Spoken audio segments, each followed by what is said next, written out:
Hi, I'm Wendy from Shiny Happy World, and in this video I'm going to show you how to put together this cute goat applique pattern.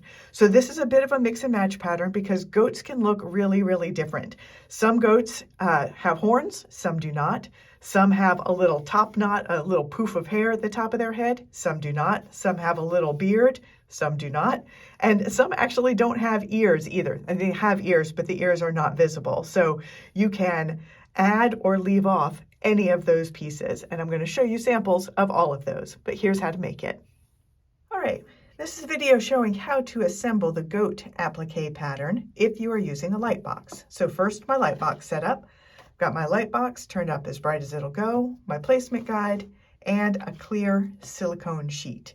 I've got all of my pieces cut out and ready to go. So I've fused my paperback fusible adhesive. I use Heat and Bond Light to the back of the fabric, and then cut all of the pieces out on the solid lines. So you're going to see a lot of dotted lines within the pieces. You can ignore those. Those are placement guides for people who are not using a light box. You do want to transfer the solid lines though. Those are stitching lines, and you'll want to have them on the fabric side of the piece before you peel away this paper backing. So the eyelashes are optional, and I'm not going to stitch the eyelashes on this version of the goat, but I do want to stitch his smile. So I'm going to just lay this down so that I can see the line through it and just trace right over that. I'm just using a fine tip Sharpie, nothing fancy. It's okay that it's a permanent pen because I'm going to stitch over it with black thread and you'll never even see that black line. All right, now we're going to get started putting it together. So piece number one is the neck. So goats can look really different. Some goats have a beard. I am not using the beard on this one. Some goats have a little poof of hair up between their horns. I'm not using that on this one. Some goats don't have horns. I am using the horns on this one. And some goats do not have visible ears, but I am using the ears on this one. So just giving you a clue that we're not using all of the pieces. So piece number two is the bottom part of this ear.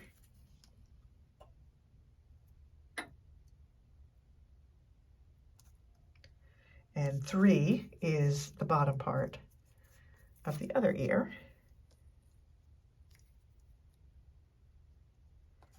And then 4 and 5 are the top parts of the ears.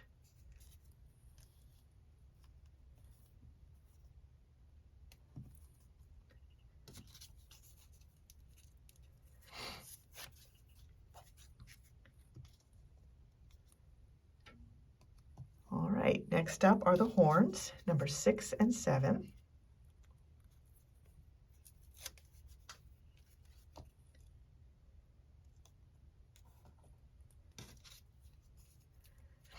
Number 8 is the beard, but we're not using the beard, so we're going to skip ahead to number 9. And that is the face.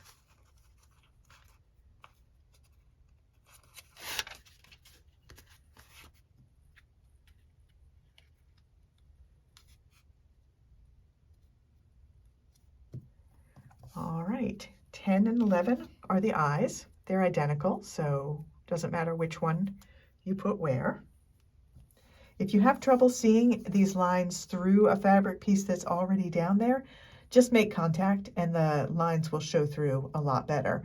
The fabric tends to just kind of cup up because it's got that adhesive on the back, and so you might need to push it down. Just, you don't have to press hard, just enough to make contact between all the layers.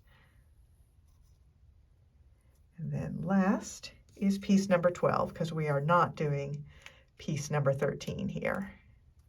No poof of hair on this goat. All right, now I'm going to very carefully lift up my silicone mat and fuse these pieces together right on the silicone sheet. I'll let them cool and then I will peel it off as one big piece. I'll fuse it down to the block that it's going to be on the quilt. I'll do all the outline stitching, and then I'll bring it back here and show you the finished block and also show you 2 other goats that I made using different pieces. All right, here is one finished goat, and this one uses all of the available pieces, the little poof of hair, the beard, the horns, and the ears, and also the eyelashes. But I've got a couple other versions that I made. So this version has the horns and the ears, but I left off the little poof of hair and the beard and also the eyelashes. And I've got another version. This one has the ears and the little poof of hair and the beard and the eyelashes, but I left the horns off. So there are a lot of different ways that you can mix and match this, and it would be really fun, I think, to make an all goat quilt that just uses this one pattern over and over again, but mixing and matching all of these different options and leaving a lot of them off or putting a lot of them on. And you can end up with a quilt that has a whole bunch of different, every goat looks a little bit different. And I think that would be a lot of fun, a great way to use a $5 pattern to make a full-size quilt. So you can get that at shinyhappyworld.com. I'm Wendy, and I will see you next time.